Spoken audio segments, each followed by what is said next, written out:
بسم اللہ الرحمن الرحیم نحمده ونصلی علی رسول الکریم اما بعد قال رب اشرح لی صدری ویسر لی امری واحلل عقدۃ من لسانی یفقهوا قولی اللہم انی اسألک علما نافعا وعملا متقبلا ورزقا طیبا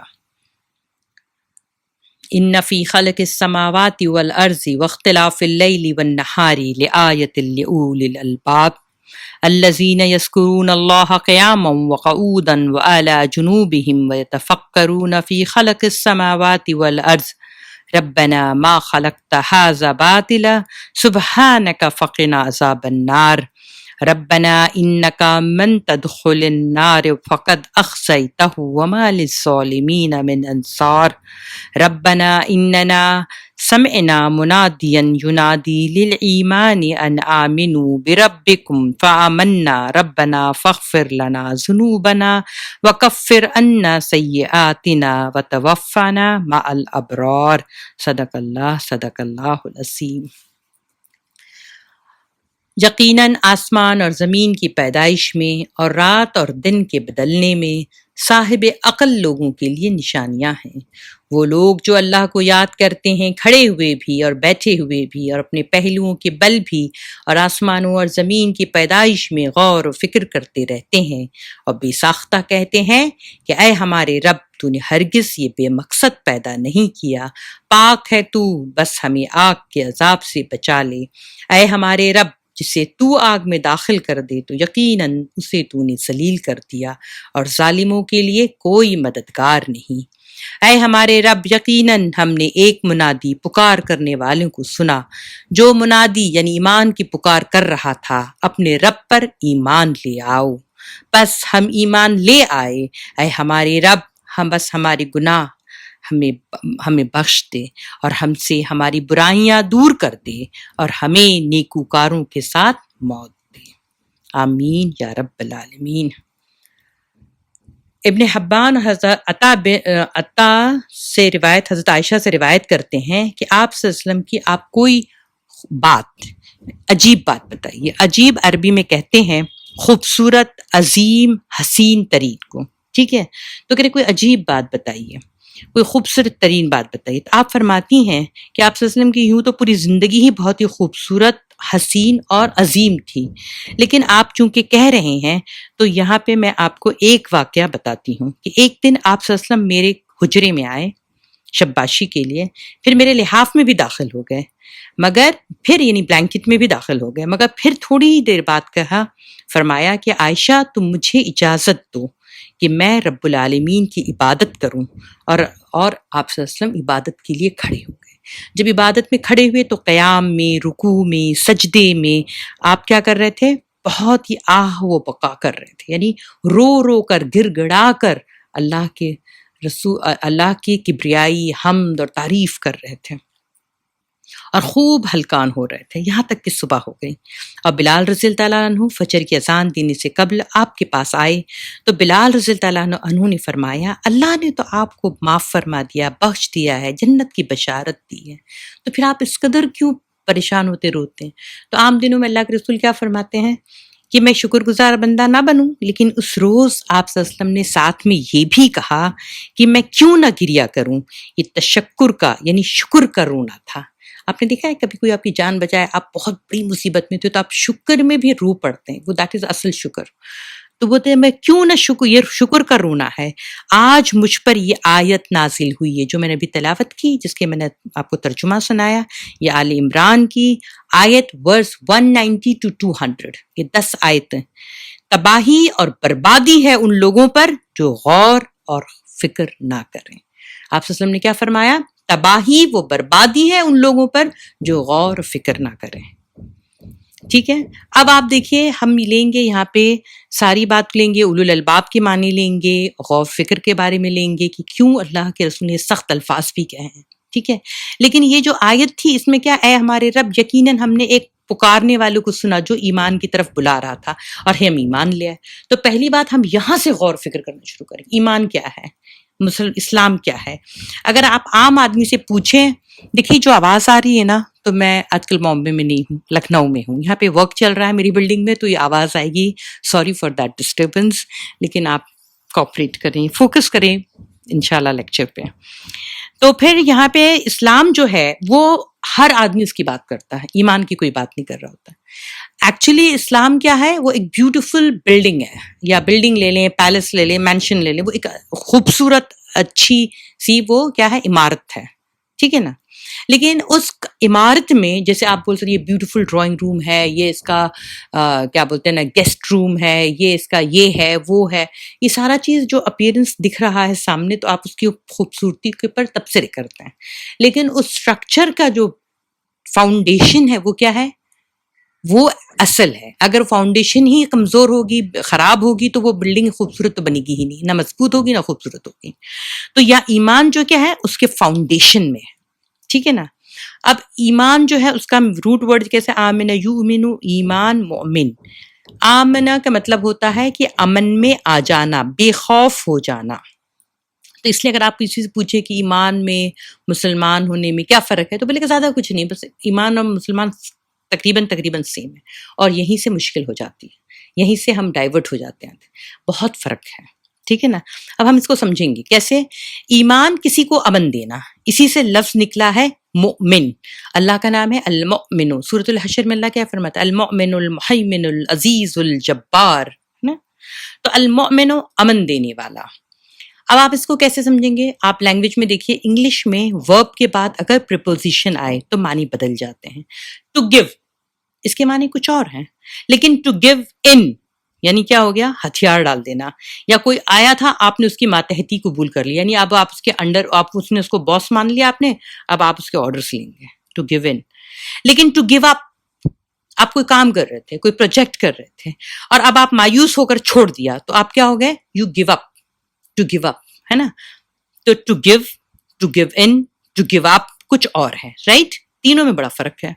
مگر عربی میں ایسا نہیں ہے. جو لفظ اپنے روٹ سے جڑا ہوتا ہے, وہ 3 حروفی لفظ جو ہوتے ہیں اس کے روٹ میں جب جائیں گے تو مفہوم کبھی بدلتا نہیں ہے. تھوڑا سا تبدیلی آتی ہے, وہ تبدیلی بھی مگر کیا ہوتی ہے, وہ معنی وزن دیتی ہے. جیسے آپ ایک درخت کو دیکھیں, اس درخت کے شاخیں ہیں, پتے ہیں, پھل ہے, پھول ہیں, یہ ساری چیزیں کنیکٹڈ ہے, ایک دوسرے سے کنیکٹڈ ہے یا نہیں ہے. اسی طرح سے عربی کا جو لفظ ہوتا ہے وہ اپنے روٹ میں کنیکٹڈ رہتا ہے. آمنہ کے ساتھ بے آ گیا تو آمنہ بے, تو اس کا مطلب یہ ہے تصدیق کرنا. آمنہ لہو, تصدیق کرنا. تو سوال یہ ہوتا ہے کہ معنی تو بالکل بدل گئے کہ کہاں امن دینا اور کہاں تصدیق کرنا, لیکن دونوں میں بہت ڈیپ کنیکشن ہے. دیکھیے وہ کنیکشن کیسا ہے, ایسے سمجھیے کہ کوئی شخص اگر آپ کو آ کے خبر دے کہ ہاں, کوئی شخص خبر دے, کوئی میڈیا خبر دے, اور آپ نے اس بات کو مان لیا ہے نا, تو آپ نے کیا کر دی, تصدیق کر دی, تو آپ تو امن دے دی اس کو نا. اس بات کو آپ نے کانٹریڈکٹ نہیں کیا, تو کانفلکٹ نہیں ہوگا, کیونکہ آپ نے اس بات کو اگری کر لیا, مان لیا. لیکن آپ نے کہا نہیں تم جھوٹے ہو, تم غلط کہہ رہے ہو, یہ ایسا نہیں ایسا ہے, تو کانفلکٹ ہے یا نہیں ہے, پھر امن نہیں رہے گا, فساد ہوگا, ہے نا, تصادم ہوگا, کیا ہوگا, کلیش ہوگا. اسی طرح سے کوئی آدمی آیا اور اس نے یہ کہا کہ مجھے آپ یہ بنا لیجئے, میں ایسا ہوں, بہت ایماندار ہوں, بہت خیر خواہ ہوں, میں آپ کے لیے بہت کام کروں گا. لیکن اس کا کردار الگ ہے, اس کے کام کرنے کا طریقہ الگ ہے, اور بہت ہی جھوٹ بھی بول رہا ہے. تو آپ کیا بولیں گے, نہیں تم تو بالکل جھوٹے ہو, دغاباز ہو, میں نہیں مانتا تمہاری بات کو. تو اب وہ کیا, وہ برداشت کرے گا, وہ اس کو کیا کرے گا, وہ امن نہیں رہے گا. اگر آپ اس کی بات کو مان لیں گے تو آپ نے امن دے دیا, لیکن آپ نے اس کی بات کو نہیں مانی تو پھر کیا ہو گئی, وہ کلیش ہو جائے گا. تو یہی بات ہے نا, کیا ہے سمجھیے, یہ بات پر ڈیپینڈ کرتا ہے. ابھی جیسے گھر میں کسی نے مجھ پہ کہا کہ نہیں یہ یہاں پہ مٹھائی رکھی تھی یا سویٹس رکھی تھی, تم نے کھائی ہے, اور میں نے نہیں کھائی تھی, کسی اور نے کھائی, تو میں اتنا ہی کہوں گی نا بھائی میں نے نہیں کھائی ہے.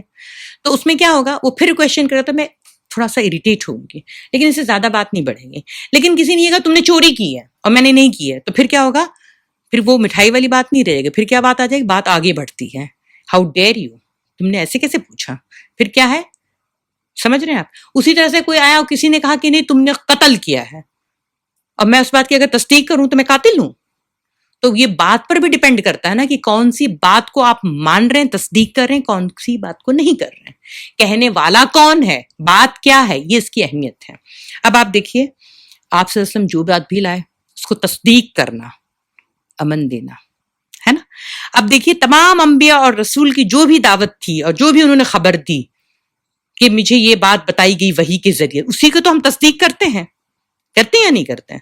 تو اسی تعلیم کی تصدیق کرنا، ان کے میسیجز کی تصدیق کرنا، وہی امن دینا ہے، وہی ایمان ہے۔ ایک ایمان ہے تقلیدی، یعنی میں نے آپ کو جیسے لاسٹ ٹائم بھی بتایا تھا کہ ہم بائی چانس پیدا ہو گئے تھے مسلم گھرانے میں، اور ایک ہے کیا ہے اقتصادی، یعنی ہم نے کمایا ہے ایمان کو، یعنی ہم نے بائی چوائس کیا ہے۔ کیسا؟ جیسے ابراہیم علیہ السلام کا، کس کے گھر میں پیدا ہوئے تھے؟ ایک مہنت کے گھر میں، جن کا پجاری، جن کا باپ جو بت بناتا تھا وہ پوجے جاتے تھے، لوگ ان کے گھر کے سامنے، ان کے باپ کے سامنے سارے سر جھکاتے تھے، وہ بادشاہ ہو کہ وزیر ہو کہ کوئی بھی پاور ہو، وہ سب آ کے سر جھکاتے تھے، چڑھاوا چڑھاتے تھے۔ مگر انہوں نے غور کیا سورج کو، چاند کو دیکھا، اور پھر آپ کو معلوم ہے ابراہیم السلام کی سٹوری، میں زیادہ ڈیپ میں نہیں جاؤں گی، لیکن آپ یہ بھی کہہ سکتے ہیں کہ ابراہیم السلام تو نبی تھے، اور پھر اللہ نے ان کو امام بنایا تھا تمام اس کا، تو ان کی بات الگ ہے، تو صحیح بات بھی ہے۔ چلیے ہم دوسری مثال لے لیتے ہیں۔ یہ کون سی مثال ہے؟ یہ مثال ہے حضرت سلمان فارسی کی رضی اللہ تعالیٰ عنہ کی۔ وہ بھی ایرانین تھے نا، فارسی، فارس کے تھے، پرشیا کے۔ وہ وہاں سے جو کیا تھے، ان کے باپ بھی مہنت تھے، ایک آتش کدے کے، یعنی جو فائر ٹیمپل تھا اس کے جو تھے وہ بہت بڑے پریسٹ تھے، بہت بڑے وہاں کے مہنت تھے، اور وہاں بھی لوگوں کا یہ عالم تھا کہ لوگ ان کے آگے سر جھکاتے تھے، چڑھاوا دے کے جاتے تھے، اور وہی دیکھتے تھے کہ میرا باپ جو کاروبار مطلب لکڑی لگاتا ہے، اور لکڑی میں جو فیول ڈالتا ہے، گھی یا تیل ڈالتا ہے، پھر وہ جو آگ لگاتا ہے اس سے آتش جب بھڑکتی ہے، اس سے آگ جب لگتی ہے، تو اس کے پاس ہم اپنی حاجت کو لے کے جاتے ہیں۔ پہلے تو وہ محتاج ہے کہ لکڑی جمع کی جائے، پھر اس میں فیول ڈالا جائے، اس میں کچھ کی ڈالا گھی ڈالا جائے، پھر اس میں آگ لگائی جائے، تب جا کے وہ آگ لگتی ہے۔ اب اس کے سامنے ہم اپنی احتجاج یعنی اپنی ضرورت کو جو ہے پیش کریں، تو ان کو یہ چیز کیا ہم لوگ بولتے ہیں نا بامبے والے، جمع نہیں میرے کو، تو ویسے ان کو وہ ڈسٹرب کرتا ہے، اور وہ اس بات کو نہیں مانتے، انہوں نے تصدیق نہیں کی۔ انہوں نے کیا کیا؟ وہ بات جو چل رہی تھی، ان کے فادر بھی جو وہ سارے لوگوں کو بھاشن دے رہے تھے یا پھر مہنت تھے تو بتا رہے ہوں گے، کوئی منتر پڑھ رہے ہوں گے، تو اس بات کو جب سنتے تھے تو ان کا دل نہیں مانتا تھا۔ تو سب سے پہلے انہوں نے کہا کیا؟ وربلی کیا؟ نہیں، سب سے پہلے دل میں رکھا، دماغ میں رکھا، اور یہ سوچا نہ یہ تو میں نہیں کر سکتا ہوں، یہ لکڑی خود محتاج، اس کو کاٹ کے لاؤ، لے کر آؤ، پھر اس میں وہ فیول ڈالو، پھر آگ لگاؤ، اور پھر اس کے سامنے اپنی ضرورت پہ میں نہیں مانتا۔ پہلے سوچ فکر میں آئی بات، ہے نا، عقل میں سمائی، عقل کو نوک ہوا اور عقل سے بات آئی، پھر دل میں تھا۔ اب یہ کہا کچھ نہیں وربلی، اس پہ جب غور کرنے لگے تو سمجھ میں آیا کہ یہ تو بہت بڑا، بولتے اندھیر نگری اور چوپٹ راج ہو جائے گا، میں تو یہاں نہیں رہ سکتا ہوں۔ تو پھر ان کو لگا کہ اگر میں یہاں رہوں گا تو وہ دیکھیں اس کے اپوزٹ میں کیا ہے، جیسے رات ہے اس کے اپوزٹ میں کیا ہے، دن ہے، تو رات کی بات ہر آدمی سمجھتا نا، اتنا بڑا یہ یونیورسل ٹروتھ ہو گیا ہے کہ بغیر پڑھے لکھے بھی کیا بن گیا، ارے بھائی رات جتنی بھی کالی ہو، اندھیری ہو، صبح بڑی خوبصورت اچھی ہوتی ہے۔ تو وہ بھی سمجھ گئے کہ اس اندھیرے سے میں نکلوں گا تو مجھے کوئی صبح نہیں ملے گی، کوئی روشنی نہیں ملے گی، مجھے اس کے اپوزٹ کیا کچھ تو ہے، مگر مجھے اس کو تلاش کرنا ہے۔ ابھی ان کو کچھ بھی حق کا نہیں پتا تھا، اور وہ کیا کرتے ہیں، اس ضرورت کو، اس حق کو پانے کے لیے ان کے بات نے تصدیق کی، بھائی یہ تو محتاج ہے، لکڑی کو جلاؤ، اس میں فیول ڈالو، اس میں یہ کرو، میں اس محتاجی کو اپنے سر پہ نہیں مسلط کر سکتا۔ اور پھر انہوں نے کیا کیا، ہجرت کر گئے۔ ہجرت کیوں کی؟ حق کے لیے، کہ بھائی اس کے آگے کیا ہے، اس کے اپوزٹ میں کیا ہے، اس کے اگینسٹ میں کیا ہے، کہیں تو کوئی بات ہوگی، میں جب یہاں سے نکلوں گا ہی نہیں، سفر ہی نہیں کروں گا، اس کو چھوڑوں گا ہی نہیں، تو مجھے ملے گا کیسے؟ تو انہوں نے قربانی دی اپنے گھر کی، بار کی، لوگوں کی، اپنے اپنوں کی محبت کی، اپنے جو اسٹیٹس کی، اور سب کچھ چھوڑ کے بھاگ کر گئے۔ جیسے ابراہیم علیہ السلام کیا کیے تھے، عراق سے بھاگ کے سیریا گئے تھے، شام گئے تھے، وہ ایران سے بھاگ کر آئے کہاں، شام میں آئے، یہاں پہ آئے، سیریا میں آئے۔ تو عیسیٰ وہاں پہ سیریا میں جا کے وہاں پہ انہوں نے عیسیٰ علیہ السلام کی تعلیمات، کیونکہ اس وقت تو آپ صلی اللہ علیہ وسلم کا دین آیا نہیں تھا، اور عیسیٰ علیہ السلام کی جو تعلیمات تھی ان کو ماننے والوں کو عیسائیت کہا جاتا تھا، یعنی کرسچنس تھے۔ تو وہ عیسائیت جو برحق تھی، جو اہل کتاب والے لوگ تھے، بہت بڑے بڑے اہل کتاب والے پڑھے لکھے لوگ موجود تھے، تو سیریا کا بھی ایک راہب ان کو ملا، اور انہوں نے کیا کیا، عیسائیت اختیار لی، مسلمان ہو گئے۔ تو جب راہب کا آخری وقت آیا، انہوں سے خوب علم حاصل کیا، تو وہ راہب جو پریسٹ تھا وہاں سیریا میں، انہوں نے خوب ان کو تعلیم دی، جو علم ان کے پاس تھا۔ اب یہ دیکھ رہے ہیں کہ ان کے پاس جو علم تھا، انہوں نے حق کو تو پایا کہ بھائی جہاں تھے جہاں سے نکلے تھے، جس لکڑی کو آتش کو پوج رہے تھے، اس سے تو بہتر پوزیشن میں آ گئے، مگر ان کا دل میں ابھی بھی تڑپ ہے، نہیں نہیں نہیں نہیں، یہ پورا نہیں ہے، طلب جیسے پیاس ہے نا اور بڑھ گئی. تو وہ کہتے ہیں کہ آپ مجھے گائیڈ کریں. تو راہب کہتا ہے کہ میرا علم یہ کہتا ہے کہ تم جنوب کی طرف جاؤ، نارتھ کی طرف جاؤ، جہاں پہ کھجوروں کے درخت ہوں گے، وہاں پہ آپ جا کے دیکھو، وہاں پہ مجھے لگتا ہے کہ آخری رسول جو ہے، جو انسانیت کی فلاح کے لیے آنے والا ہے، وہ مجھے لگتا ہے کہ کھجوروں کے درخت کے پاس جو علاقہ ہے اس میں آئے گا. تو گو اینڈ ٹرائی یور لک. تو وہ نکلتے ہیں. یہ راہب جو ان کو گائیڈ کرتا ہے اور اس بات کو یہ تصدیق کرتے ہیں کیونکہ اس نے بات بہت سچی بات بھی بتائی تھی. تو وہ یہ کہتے ہیں کہ ٹھیک ہے اب میں دوسری ہجرت کرتے ہیں. وہاں سے نکلتے ہیں جانے کے لیے جنوب کی طرف، کھجوروں کے جہاں پہ کھجوروں کی کاشت ہوتی ہو وہاں کے جانے کے لیے اس قافلے میں شامل ہو گئے، یعنی مدینہ کی طرف. قافلہ لٹ جاتا ہے. اس زمانے میں چور ڈاکو جیسے ڈاکو ہوتے تھے، وہ ڈاکہ ڈالتے ہیں اور ان کو لوٹ لیتے ہیں، اور اس میں ساری چیزیں سامان کو لوٹ لیتے ہیں اور انسانوں کو کیا کرتے ہیں، سلیو بنا کے سلیو کی مارکیٹ میں جا کے بیچتے تھے. اس زمانے میں غلام خریدے اور بیچے جاتے تھے. تو ان کو خریدنے والا کون تھا؟ یہودی. اور یہودی کہاں کا تھا؟ مدینے کا. مدینہ آ جاتے ہیں. اب مدینہ پہنچتے ہیں اور یہ خوبصورت بھی ہوتے ہیں، کام بھی اچھا جانتے ہیں، کیونکہ دیکھیں آپ ایک سویلائزیشن سے آتے ہیں نا، تو ان کو کام بھی اچھا کرتے ہیں. تو ان کا مالک جو ان کا جو آقا تھا ان کو مانتا بھی بہت تھا. تو آقا جو ہے ان کے سامنے اچھی بری باتیں بھی کرتا تھا. تو دیکھ رہا ہے کہ آقا کے سب بڑے بڑے لوگ یعنی یہودی کے جو ساتھی آتے تھے، تو یہ لوگ اپنے بزنس کی باتوں کے علاوہ آج کل ایک ہاٹ ٹاپک چلا ہوا تھا کہ مکہ میں کوئی ہے جس نے رسالت کا دعویٰ کر دیا ہے، جس نے دعویٰ کیا ہے ایک نئے دین کا، کہ اس کے اوپر آیتیں اترتی ہیں، وحی نازل ہوتی ہیں، اور وہ بلاتا ہے ایک اللہ کی طرف کہ ایمان لے آؤ. تو یہ ان کے کان میں بات جاتی ہے اور یہ سنتے ہیں. تو ان کو یاد آتی کہ ملاتے ہیں کہ وہ راہب نے کیا کہا تھا، مگر وہ کہتے ہیں وہ تو مکہ میں ہے، یہ مدینہ میں کیسے؟ تو ڈاکٹر اسرار احمد صاحب کہتے ہیں، اور رحم اللہ جو ہے ڈاکٹر اسرار احمد رحم اللہ کہتے ہیں، فرماتے ہیں کہ کنواں جو ہے نا وہ پیاسے کے پاس نہیں جاتا، پیاسا کنویں کے پاس جاتا ہے. لیکن بولتے ہیں ان کے معاملے میں کنواں پیاسے کے پاس آیا. آپ صلی اللہ علیہ وسلم ہجرت کر کے کہاں جاتے ہیں؟ مدینہ. اب دیکھیے مدینہ والوں کا لک بھی تھا، اللہ کا اذن تھا، لیکن یہ بھی تو ہو سکتا ہے حضرت سلمان فارسی کی جو قربانی تھی آپ کو بڑی پسند آئی اللہ کو، اور اللہ نے چن لیا کہ آپ صلی اللہ علیہ وسلم وہاں جائیں تاکہ یہ دیکھیں سنیں. آپ کو پتہ ہے حضرت سلمان فارسی کس طرح سے پھر وہ محنت کر کے اپنے آقا سے کھجور لیتے ہیں اور وہ لے کے جاتے ہیں اللہ کے رسول صلی اللہ علیہ وسلم کے پاس اور کہتے ہیں یہ صدقہ ہے. تو آپ نے دیکھا، یعنی حضرت سلمان فارسی نے دیکھا کہ آپ صلی اللہ علیہ وسلم اس کو پورے صحابہ میں بانٹ دیتے ہیں، خود نہیں کھاتے ہیں. پھر دوسرے دن پھر لے کے جاتے ہیں مشقت کر کے کچھ کھجوریاں اور کہتے ہیں یہ ہدیہ ہے. تو آپ صلی اللہ علیہ وسلم بسم اللہ کر کے ایک اپنے منہ میں بھی ڈالتے ہیں اور دوسروں کو بھی دیتے ہیں کھانے کے لیے. تو نبی جو ہے وہ صدقہ نہیں کھا رہا ہوتا ہے اور وہ کیا کرتا ہے، ہدیہ قبول کرتا ہے، گفٹ کو قبول کرتا ہے. تو ان کی ایک بات کی تصدیق ہو جاتی. پھر انہوں نے بتایا ہوگا کہ ان کے شولڈر بلیڈ یعنی آپ کے یہاں پہ شولڈر پہ کیا ایک نشان ہوگا نبوت کا. تو آپ وہ پیچھے سے گھوم کے جا رہے تھے، آپ صلی اللہ علیہ وسلم نے اپنے کرتے کو کیا کرتے ہیں ایسے پیچھے کرتے تھے تاکہ وہ تصدیق کر لیں. اب آپ صلی اللہ علیہ وسلم کو کیسے معلوم؟ اب وہ جب دیکھ لیتے ہیں ان کو تصدیق کر دیتے ہیں. پھر یہ بہت لمبی سٹوری ہو جائے گی کس طرح سے آپ صلی اللہ علیہ وسلم نے ان کو آزاد بھی کروایا. لیکن دیکھیے حق کے یہ صرف اولو الالباب والا کام کیا تھا نا، کہ کس طرح سے غور فکر کیا کہ یہ لکڑی اپنے آپ تو جلنی نہیں، یہ محتاج ہے میری کہ میں اس میں کچھ ڈالوں، اور پھر یہ محتاج ہے کہ میں اس میں آگ لگاؤں اور پھر میں اس کے سامنے اپنی حاجت پیش کروں. یہ کیا بات ہے؟ صرف اس کو عمل کرنے سے حضرت سلمان فارسی کا کیا مقام ہے کہ آپ صلی اللہ علیہ وسلم کیا فرماتے ہیں کہ سلمان مجھ میں سے ہے اور میں سلمان میں سے، یعنی کہ وہ اہل بیت میں سے شامل ہیں. یہ مقام تھا ان کا، اولو الالباب کا یہ حاصل ہے. تو ایمان جو ہے وہ کیا، تصدیق کرنا، امن میں آنا ہے نا. ابو بکر صدیق کیا تھے؟ جیسے آپ صلی اللہ علیہ وسلم نے ان کو نا وہ دعوت دی تو انہوں نے قبول کیا کہ نہیں؟ اسی دم اسی وقت قبول کیا. حدیثوں میں آتا ہے کہ کسی نے تو کچھ وقت لمحہ لگایا، لہجہ لگایا، تھوڑا سا معمولی ٹائم لیا، لیکن آپ صلی اللہ علیہ وسلم کے منہ سے بات نکلی نہیں کہ ابو بکر صدیق وہاں پہنچے ہوئے تھے، مگر طریقہ نہیں پتا تھا.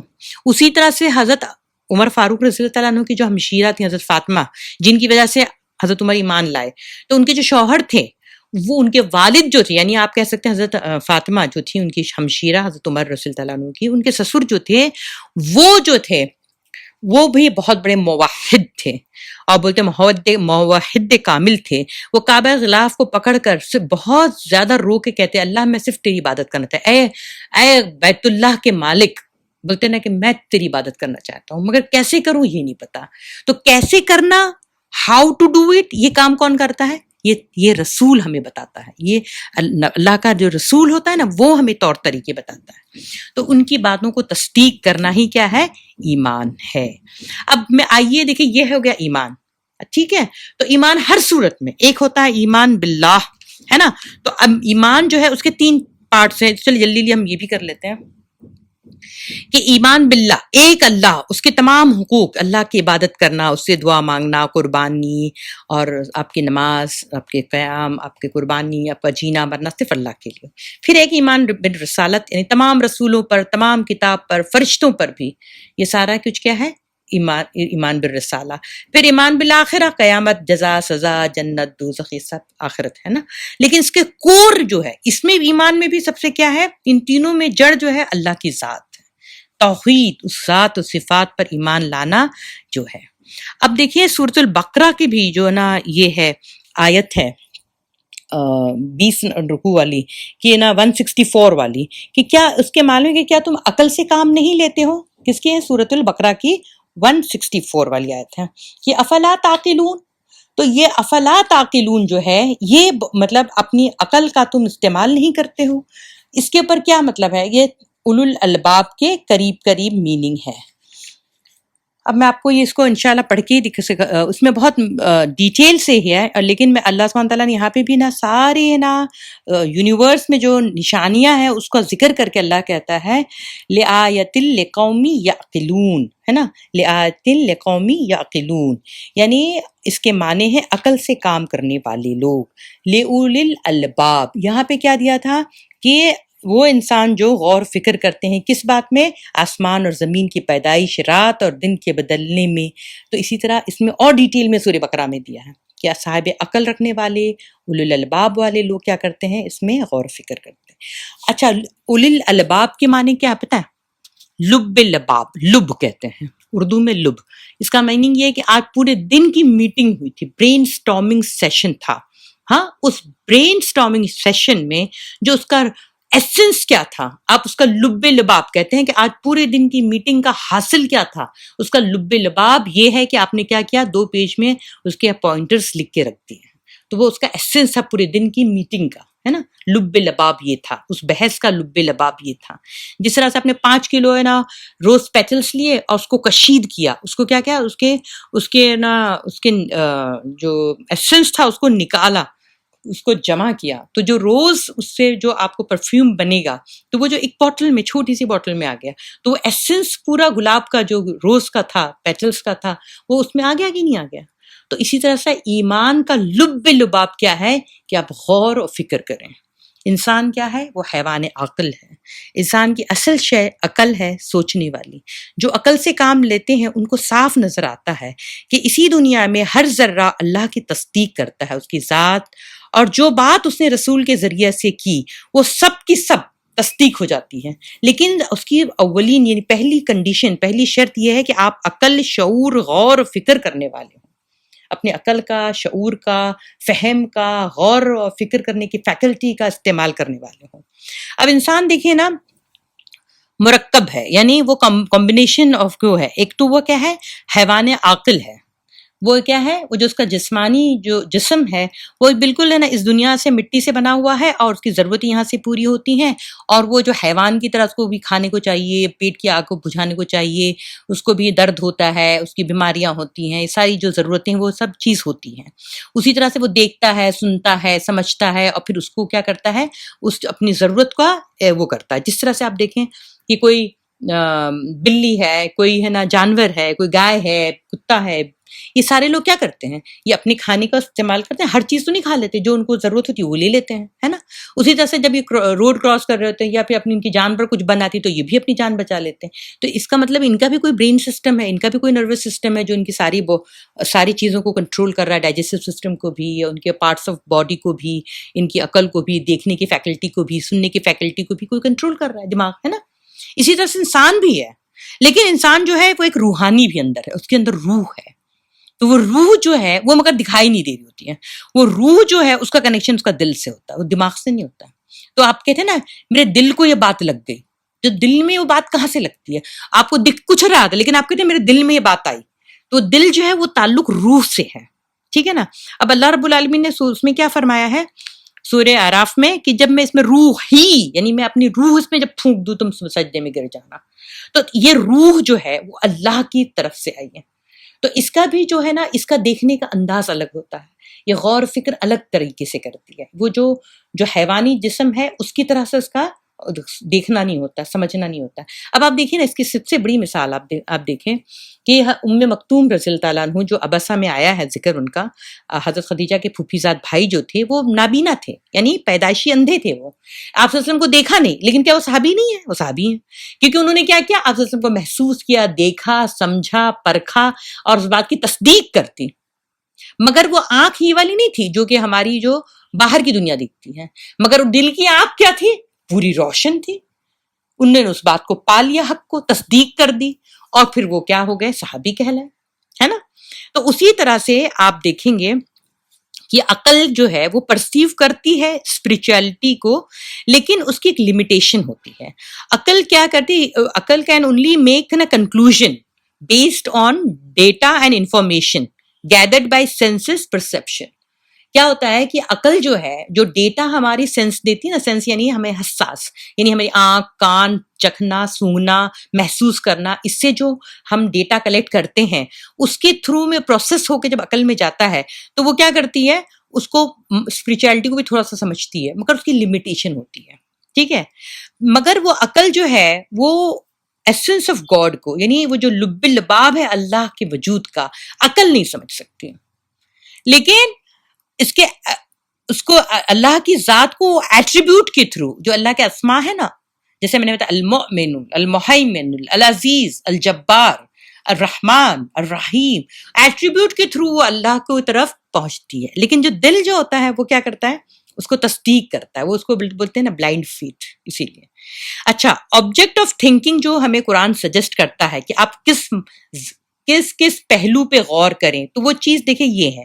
قرآن کہتا ہے کہ آپ ہے نا جو یونیورس کے فینومینا ہے, ویزیبل ورلڈ کے, یعنی اس کائنات میں جو آپ دیکھ رہے ہیں چلت پھرت, یہ رات دن, یہ نا پانی کا, بارش کا نظام, بہت کچھ جو ہے, یہ ساری تو میں عام بات ہے لیکن بہت خاص ہوتی ہیں, بڑی باتیں. اس پہ جو ہے کیا کریں, آپ غور کرتے رہیں. اللہ نے یہ نہیں کہا کہ تم ایک بار غور کر لو تو تمہارے لیے کافی ہوگا. اللہ نے کہا کرتے رہیں, مطلب قیامت تک کرتے رہیں. جنریشن کرتی رہے گی, ختم ہو جائے گی, اس کے پورے لب لباب کو نہیں پہنچے گی. تو اللہ کہہ رہا ہے کہ آپ اس کے فینومینا پہ غور کریں, فکر کریں ویزیبل ورلڈ کے اوپر. پھر ہسٹری آف ہیومن جو ہے, یعنی انسانیت کی جو تاریخ ہے, اس کے جو ایکسپیرینس ہیں, یعنی اس کے جو تجربہ ہے, اس تجربے کا فائدہ اٹھائیں, اور جو غلطی ان پہلی قوموں نے کیا, پہلے کے لوگوں نے کیا, اس غلطی سے آپ بچیں. یہ کون کام کرے گا, اولو الالباب والے کریں گے. اور پھر انویزیبل ورلڈ کے بارے میں, یہ عقل جو ہے اس کو تو محسوس ہی نہیں کر سکتی نا, اس کے سینس جو ہے, ہمارے سینس آرگن ہے, وہ اس کو نہیں سمجھ سکتے. جو انویزیبل ورلڈ ہے, انویزیبل ورلڈ میں کیا کیا ہے, یہ فرشتے 2 کندھے پہ میرے بیٹھے ہوئے ہیں, تو کہیں سے مجھے تو نہ وزن میں فرق آتا ہے, ویٹ میں فرق آتا ہے, نہ ہم اس کو محسوس کر سکتے ہیں کہ چلو میں نے ٹچ کر کے اپنے کندھے کو ہلایا تو کچھ پتا چلے, کوئی کتاب رکھی ہوئی ہے, کوئی پین رکھی ہوئی, کوئی لکھ رہا ہے, نہیں, کچھ نہیں پتا چلتا ہے.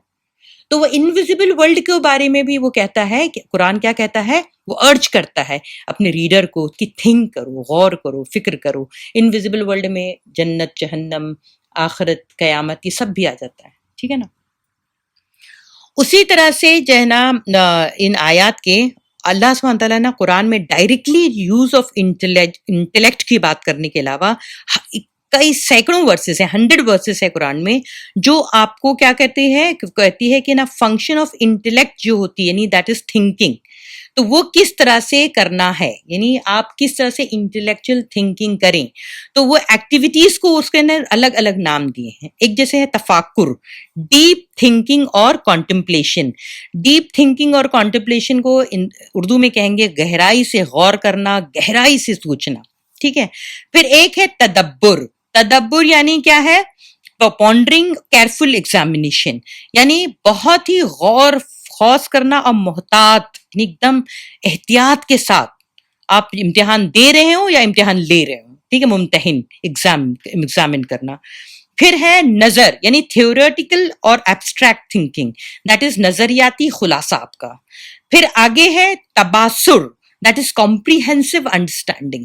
یعنی کمپریہنسو انڈرسٹینڈنگ. اسی لیے مولانا مودودی نے اپنی جو قرآن کا جو لکھا ہے اس کا نام لکھا تفہیم القرآن، یعنی وہ کمپریہنسو انڈرسٹینڈ کر کے انہوں نے پھر اس کو کام کیا ہے. ٹھیک ہے. تو پھر اس کے بعد ہے اتباع، یعنی to learn lesson from human, یعنی آپ کا نا سبق حاصل کریں کہ جو پہلے کی جو قومیں گئیں، جو پہلے کے لوگوں نے جو غلط کام کیا تو اس سے آپ سبق حاصل کریں، وہ کام نہ کریں جو اس کو وہ کہا جائے. پھر تعقل، یعنی کریکٹ ایپلیکیشن آف مائنڈ، یعنی دماغ کا درست استعمال. اب دماغ کا استعمال جو ہے وہ سب سے اعلیٰ کام یہ کہ آپ غور و فکر کریں، لیکن ہم سوچتے ہمارے پاس ٹائم ہی کہاں ہے ہم غور کریں، پہلے ہم سنتے ہی نہیں تو غور کہاں سے کریں گے. پھر ایک ہے دوسرا ہے تواسم، دیٹ از ریفلیکٹیو تھنکنگ، یعنی عکاس سوچ، یعنی عکس والی سوچ. ابھی جیسے آپ نے پانی، صاف پانی، اس میں آپ کو کیا دکھتا ہے اپنا، you can see your reflection, right. اسی طرح سے آپ آئینہ میں دیکھیں تو آپ اس میں کیا نظر آتا ہے، ٹھیک ہے نا. اسی طرح سے آپ کوئی چیز دیکھ رہے ہو، آپ نے پیڑ دیکھا، آپ بہت اچھی زمین دیکھی، پھر آپ کو سوچتے سوچتے آپ کو لگا کہ میں زمین سے بناؤں، میں کل یہ چلا جاؤں گا، اسی مٹی میں مل کے مٹی کا ہو جاؤں گا. تو یہ کیا ہے، یہ توسم ہے، ریفلیکٹیو تھنکنگ ہے. اچھا یہ ساری چیزیں جو میں نے کوٹ کی نا، آپ اس کا وہ کوٹ لے سکتے ہیں. سورۃ الانعام ورس 50، سورۃ الاعراف 176، سورہ محمد ورس 24، سورہ آراف اگین 185، سورہ یوسف 108، سورہ انعام 80 and 65، سورہ آل عمران 13، سورہ الحجر 75. بہت سارے ہیں لیکن میں نے کچھ باتیں لی ہیں. اس لیے میں یہ کہتی ہوں نا، آپ تھنک کریں، غور فکر کریں. اب میں آپ کو ایک ایگزامپل دوں گی سورج کی. اب سورج جب نکلتا ہے تو اس کی جب شباب پہ ہوتا ہے، یعنی سورج ایک دم پیک پر ہے اور عروج پر ہے، تو اس کی جو تپش ہے، اس کی جو آخری کرن جو زمین پہ پہنچ رہی ہے، تو کیا اس کا کنیکشن سورج سے ہے یا نہیں ہے؟ وہ تو حالانکہ وہ ریز وہاں سے سفر کر کے، ٹریول کر کے، کتنے کروڑوں میل کا نا مائلز کا وہ ٹریول کر کے وہ زمین پر پہنچتی ہے. لیکن کیا کروڑوں مائلز جو ہے وہ اس کے بیچ میں کنیکشن ہے یا نہیں سورج سے؟ وہ ہے، اسی لیے تو گرم ہے، اس کی حدت ہے نا سورج کی. سورج نہیں، وہ ریز بھی ختم، وہ رہتا ہے، کروڑوں میل کا فاصلہ ہے لیکن ان کے بیچ میں کنیکشن ہے یا نہیں ہے. اسی طرح سے اس روح کا اپنے رب سے کنیکشن ہے کہ وہ کتنے برسوں پہلے اللہ نے اس کو بنایا کیا کیا، لیکن اللہ نے اس کو روح جو ہے اس کا اصل جو کنیکشن ہے وہ کیا ہے، اپنے رب سے ہے. اگر وہ پرورٹڈ نہیں، اگر وہ خراب نہیں کی ہوئی ہے، تو وہ جیسے زمین جو ہے نا وہ ریز کو آگے ٹریول کرنے سے روکتی ہے، اسی طرح سے اس دنیا میں جو دجالی فتنہ ہے، جو شیطان ہے، جو ہمارا دشمن ہے، وہ چیز کیا چاہتا ہے کہ ہم اپنے اس روح اور اپنے رب کی کنیکشن سے کیا کریں، دور ہو جائیں. وہی اس کا سارا کام ہے. اور اس کام کو وہ کرنے کے لیے وہ جو بھی راستے اپناتا ہے، اسی پہ اللہ کہہ رہا ہے لِأُولِي الْأَلْبَابِ، غور فکر کریں اور اس بات سے بچیں. ٹھیک ہے نا. اب اپنی آنکھیں کھول کر دنیا کی طرف دیکھیں اور پوری دنیا کو اس قرآن کے پرسپشن سے دیکھیں. اب آپ دیکھیں، میں آپ کو تھوڑی سی مثالیں دوں گی، کہ بہت ساری مثالیں تھیں لیکن میں 3-4 مثالیں لی ہوں. اسلام کی کور میں، یعنی کور آپ بولتے ہیں نا، جیسے آپ ایکسرسائز جب کرتے ہیں آپ کا کور مضبوط ہوگا تو سب کچھ مضبوط ہے، آپ you can do every exercise, right. تو اسلام کے کور میں کیا ہے، سادگی ہے، سمپلسٹی ہے، ایک دم سادگی ہے. اب آپ غور کریں کہ کرونا نے جب ہمیں گھر میں بٹھا دیا لاک ڈاؤن میں، تو ہم کتنی ساری بے فضول خرچیوں سے بچ گئے ہیں. جو خرچہ ہمارا اگر 50,000 کا ہو رہا تھا، اب وہ 15-20 ہزار میں بھی ہو رہا ہے. زیادہ تر کیا تھا، بیکار کے خرچے تھے. آپ کپڑے کو ہی دیکھ لیں، آپ کتنا کپڑے ہم نے جو مہنگے بنوائے تھے، قیمتی بنوائے تھے، دیکھنے دکھانے کے لیے بنوائے تھے، وہ اب ہم پہننا بھی نہیں چاہتے ہیں. کیوں؟ وجہ کیا ہے کہ اس کا مینٹیننس بھاری پڑتا ہے. اس کو یا تو ڈرائی کلین کرو، یا پھر یہ کرو، ڈرائی کلین کے لیے باہر لانڈری بند ہے، یا پھر اس کو پہنیں گے تو گھر چبھتا ہے اور بہت ہیوی لگتا ہے. اٹ لکس فنی کہ ہم گھر میں بیٹھے ہوئے اور اتنے چام جھام والے چمک دمک کے کپڑے پہنے ہوئے ہیں. لیکن اسی طرح سے اگر آپ دیکھیں، جو کاٹن کے معمولی کپڑے تھے، جن کے اوپر بہت زیادہ کوئی خوبصورتی سجاوٹ بناوٹ کا کام نہیں ہوا تھا، آسان تھے، وہ پہننے میں کتنے مزے دے رہے ہیں اور وہی کام آ رہے ہیں، ہے نا. اور کپڑے 4-5 جوڑے میں بھی کام بہت اچھا چل رہا ہے، پورا وارڈروب بھرا پڑا ہے. وہ سوچتے سب جو اچھا دکھانے والا کپڑا تھا وہ سب کیا ہو گیا ہے، ایک طرح سے وارڈروب جو پہلے کم پڑ رہا تھا، اب لگتا ہے کہ یہ سارے کپڑے کیوں رکھے ہوئے ہیں. اگر آپ اپنی لسٹ پہ غور کریں تو آپ کو لگے گا میں نے 70% جو شاپنگ کی تھی وہ سب بیکار تھی. بیکار کی تھی، کوئی ضرورت ہی نہیں تھی. تو یہ جو ہے نا، ہم نے جو خریداری کی تھی، چاہے وہ اپنے پہننے میں ہو، یا اپنے نا برتنے میں ہو، یا اپنے گھر کی سجاوٹ میں ہو، یا آپ کی وہیکلز میں ہو، کہیں بھی ہو، تو یہ کس کو دکھانا تھا؟ آپ کے نیئر اور ڈیئر کو، نیبرز کو، فرینڈ سرکل میں، تاکہ لوگ جان لیں مان لیں کہ ہم کچھ ہیں، ہم بڑے معزز لوگ ہیں، ہے نا. یہ کام میں ہم زیادہ لگے تھے. اسی طرح سے انڈیویجول لیول پہ بھی ہو رہا تھا اور کلیکٹیو لیول پہ بھی، اجتماعی طور سے بھی ہوا تھا. اس لیے آپ صلی اللہ علیہ وسلم کی حدیث ہے کہ ننگے پیر بکری چرانے والے ایک دوسرے سے سبقت لے جائیں گے اونچی اونچی عمارت بنانے میں، اس کی سجاوٹ میں، بناوٹ میں. یہ حدیث تھی یا نہیں؟ اور جس نے اس کی تصدیق کر دی، یعنی یہ بات جو تھی اس کی تصدیق کر دی، یعنی آپ کی بات کو سچ مانا، اس سے بچا رہا، یہ کام کرنے سے بچا رہا، تو وہ امن میں رہا، محفوظ رہا. اس نے اپنے وقت، مال اور صلاحیت کو محفوظ کر لیا اور امن میں رہا. اور جس نے نہیں کیا تو کس کے کام کیا اس نے؟ کیونکہ میں نے بتایا ریفلیکٹیو تھنکنگ، اس نے سوچا ہی نہیں، غور ہی نہیں کیا کہ یہ عاد اور سمود والے بھی یہی کام کر رہے تھے تو میں یہ کام سے بچوں. اس نے وہ کام نہیں کیا. اسی طرح سے معیشت میں، اکنومی آپ دیکھیں آج پوری دنیا میں انٹرسٹ یعنی سود کسی نہ کسی صورت میں ہر گھر میں، ہر بستی میں، شہر میں، ملک میں پھیل گیا ہے. یعنی کار انشورنس تو مسٹ ہو گیا ہے تقریباً سارے ملکوں میں سوائے افغانستان میں، تاکہ ایکسیڈنٹ میں آپ کا اگر کہیں ہو تو پھر آپ کے اوپر کیا ہو جائے، اٹیمپٹ ٹو مرڈر کا کیس نہ ہو جائے. اسی طرح سے میڈیکل انشورنس بھی بہت لازم ہو گیا ہے اور اس کو جائز مان لیا گیا ہے. سارے عالم دین آپ کو نا آن لائن آف لائن سب جگہ مل جائیں گے جو آپ کو کنونس کریں گے ہاں کس طرح سے جائز ہے. ٹھیک ہے نا، میں اس میں بحث میں نہیں پڑھنا چاہتی ہوں، لیکن میرا ایک بولتے ہیں نا لب لباب اس کا یہ ہے کہ کیوں ہمارے پاس کوئی ایسا فورم نہیں ہے جہاں پہ پورے اسلامی ملک اور آرگنائزیشن جو تھے یا عالم اسلام کے جو اسکالرس تھے انہوں نے ایک فورم بنایا اور جہاں پہ وہ کہہ رہے ہیں ہم یہاں پہ آئیڈیاز شیئر کرتے ہیں کہ ہم کیسے اس کا آلٹرنیٹو دیں. ایک انٹرسٹ والی اکنومی ہے، ایک اس کے بغیر والی، اس آلٹرنیٹو پہ ہم کام کر رہے ہیں تو you come up with your ideas. تو ہم نے تو کبھی یہ پلیٹ فارم سنا ہی نہیں، کہیں یہ بات بھی نہیں سنی کہ کوئی غور کر رہا ہے، کوئی کوشش کر رہا ہے، کوئی فکر کر رہا ہے، کوئی سوچ کر رہا ہے، کوئی بہت کمپریہنسو اسٹڈی کر رہا ہے کہ ہاؤ ٹو اچیو اٹ. ایسا تو میں نے کہیں نہیں سنا. تو کیوں نہیں ہے؟ جبکہ اللہ سبحانہ تعالیٰ کیا فرماتا ہے قرآن میں کہ جس نے سود کا لین دین کیا کسی بھی قسم کا تو اس نے گویا اللہ اور اس کے رسول کے ساتھ جنگ کی ہے. تو یہ والی جو آیت ہے آپ کسی بھی آپ سو کال اسکالرس کو اٹھائیں اور وہ اس پہ بات کرتا ہوا نظر آئے نہیں بات کرتے ہیں. کیوں؟ اور سود کے بارے میں یہ بھی ہے کہ اس کا سب سے نچلے درجے کا جو بولتے ہیں منیمم جو لیول کا جو اس کی سزا ہے وہ یہ ہے کہ ایک شخص اپنی ماں سے زنا کرے، نعوذ باللہ. آج پورے دنیا میں آج ہر طرف سود لوگ کھا رہے ہیں، صرف یہودی قوم نہیں کھا رہی ہے کیونکہ ان کے وہاں سود وہ ہے کیا ہے، وہ بھی لعنت والی مانتے کہ اللہ کی شدید لعنت اس پر پہنچتی ہے. تو ان کے آپس میں وہ لین دین جب کرتے ہیں تو کیا کرتے ہیں، سود نہیں نہ لیتے ہیں نہ دیتے ہیں، لیکن پوری دنیا کو انہوں نے سود میں ملوث کر دیا ہے.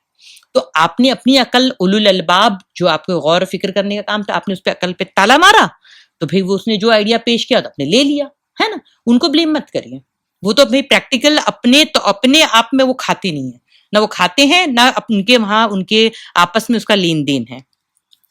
اب ایک بات اور آپ کو بتاتی ہوں کہ آپ صلی اللہ علیہ وسلم جب مدینہ پہنچے، یعنی ہجرت کر کے جب مدینہ پہنچے تو آپ صلی اللہ علیہ وسلم نے وہاں پر سب سے پہلے کام کیا بنایا؟ تو آپ سب کیا بولیں گے؟ مسجد بنوائی. بالکل صحیح جواب، اس کو لاک کر دیا جائے. لیکن یہ جواب آدھا صحیح ہے. آدھے میں کیا ہے کہ آپ صلی اللہ علیہ وسلم نے ایک مارکیٹ بھی بنائی تھی، کیونکہ آپ صلی اللہ علیہ وسلم جیسے ہی پہنچے انہوں نے دیکھ لیا تھا کہ یہودیوں کے یہاں پہ کیا ہے، حالانکہ وہ پرسنٹیج میں کم تھے عربوں سے، لیکن انہوں نے مارکیٹ کو ہولڈ کرتے تھے. تو آپ صلی اللہ علیہ وسلم نے کہا کہ اگر میں ان کی بات کے ان کی اصول کو مانوں گا تو پھر میں ان کی تصدیق کرنے والا بن جاؤں گا. تو بہتر ہے کہ میں اپنی ایک ڈفرینٹ الگ مارکیٹ بنا لوں، ہے نا، تو جہاں پہ ہمارا قانون چلے گا. اس کی تصدیق نہیں کیا آپ نے. پھر آپ نے کیا کی، اس کو مارکیٹ وہاں پہ بنائی.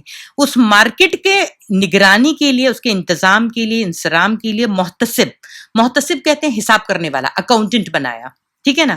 تو جو محتسب لوگ تھے وہ اشیاء یعنی کموڈیٹیز کو جو خریدی جاتی تھی، بیچی جاتی تھی یا ناپ تول پر بھی نظر رکھتے تھے. ان اکاؤنٹنٹ محتسب میں مرد بھی تھے اور عورتیں بھی تھیں. ٹھیک ہے. مردوں میں سعید بن عاص رضی اللہ تعالیٰ عنہ، عبداللہ بن سعی اور عمر بن خطاب رضی اللہ تعالیٰ عنہ شامل تھے. عورتوں میں سمرہ بنت جندت السعدیہ اور شفا بن عبداللہ کا نام آتا ہے.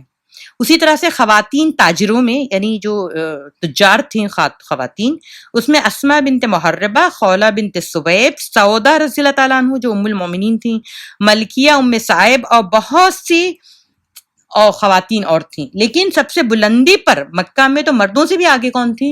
حضرت خدیجہ بنت خویلد رضی اللہ تعالیٰ عنہ ام المومنین تھی، ٹھیک ہے نا. تو ایمان یہ ہے، ایمان کیا ہے یہ کہ ایمان یہ ہے کہ معاشی یعنی اکنامی کا جو پٹا ہے وہ اہل ایمان کے ہاتھ میں ہو، اہل ایمان کے ہاتھ میں، جس کے اندر ایمان یہ ہو، جس نے تصدیق کی ہو اللہ کے رسول کی تمام تعلیمات کی، ان کے ہاتھ میں کیا ہو؟ یہ پٹا ہو اس معیشت کا، ورلڈ کی اکنامی کا جو کنٹرول ہے وہ ان کے اہل ایمان کے ہاتھوں میں ہو، ٹھیک ہے نا، ہاتھ میں ہو. دل میں کیا ہو؟ دل میں ایمان ہو، تاکہ آپ امن میں رہیں. تصدیق کریں گے اس بات کی اگر آپ اولو الالباب ہیں تو، ہے نا، آپ اس کو تصدیق کریں گے، آپ اس بات کو سچ مانیں گے اگر آپ کیا ہیں؟ اولو الالباب ہیں. اسی طرح آپ پالیٹکس کو دیکھیں، سیاست کو دیکھیں، یا اولی الالباب آپ پالیٹکس کو دیکھیں کہ اللہ جل شانہ نے ایسے ہی تو قرآن میں موسیٰ، فرعون اور حامان کا ذکر تو نہیں کیا ہوا ہے. فرعون کیا ہے؟ طاقت کا نشان ہے، ہی از اے پاور ہے، آئیکن آف پاور ہے. یا آپ پریزیڈنٹ کے روپ میں دیکھ لیں، پرائم منسٹر کے روپ میں دیکھ لیں، مونارکی کے روپ میں، کنگشپ کے روپ میں دیکھ لیں. حامان کیا ہے؟ اس کا مشیر کار ہے، ایڈوائزر ہے. جیسے مائک پومپیو یا پھر ہے نا امت شاہ، یہ لوگ کیا ہے؟ یہ ایڈمنسٹریٹو لیولز کے جو لوگ ہوتے ہیں جو ان کو اپنے آقا کو سرو کرتے ہیں، ہے نا، اپنے ماسٹر کو سرو کرتے ہیں. اسی طرح سے قارون وہ خزانہ جمع کرتا ہے نا.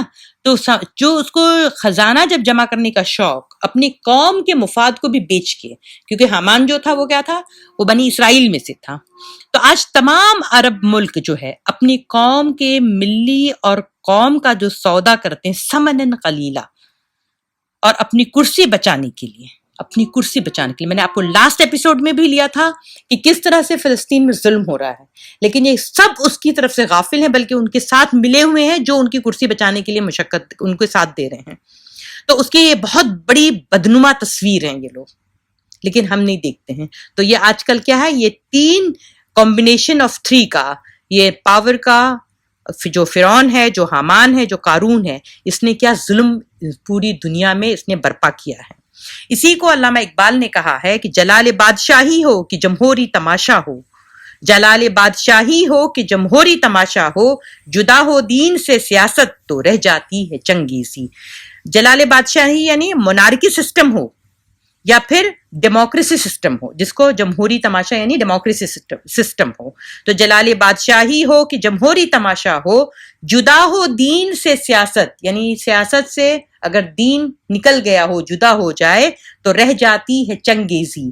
چنگیز خان، آپ لوگ انگلش والے جہاں سمجھتے ہیں چنگیز خان، جس کو آئیکن آف کروئلٹی اور بروٹیلٹی کہتے ہیں، جو ظالم اور سفاک تھا، ٹھیک ہے نا. تو جدا ہو دین سے سیاست تو رہ جاتی ہے چنگیزی. تو آج ہم نے دیکھا ہے پوری دنیا میں کیا ہو رہا ہے.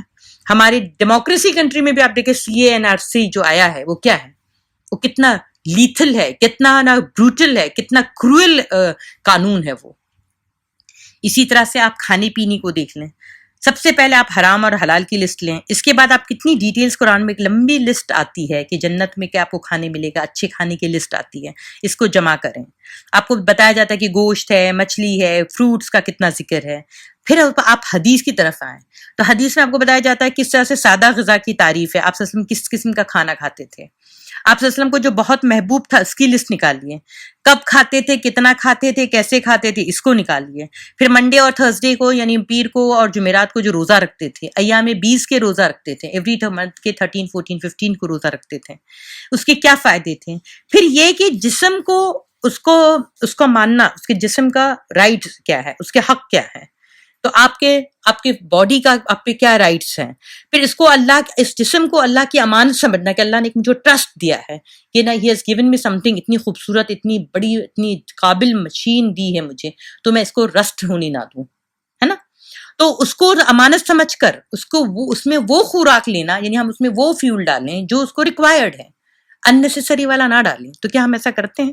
تو ہم صحت مند رہیں گے، اس کی بہترین عبادت پھر ہم کر سکیں گے. اب دیکھیں نا، حدیث تو ایک یہ بھی ہے نا کہ المؤمن القوی خیر واحب الی اللہ من المؤمن الضعیف. The strong believer is more beloved to Allah than the weak believer.